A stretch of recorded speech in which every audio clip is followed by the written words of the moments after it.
Hello guys, in this video I'm gonna show you how to delete WhatsApp contact permanently. So let's start. First of all, I want to tell you that in WhatsApp doesn't allow you to delete contact permanently.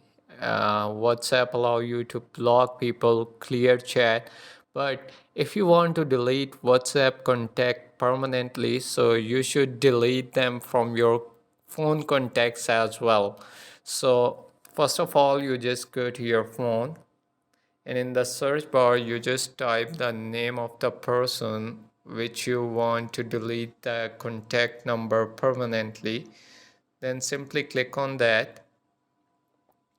And here you just see the three dot icon.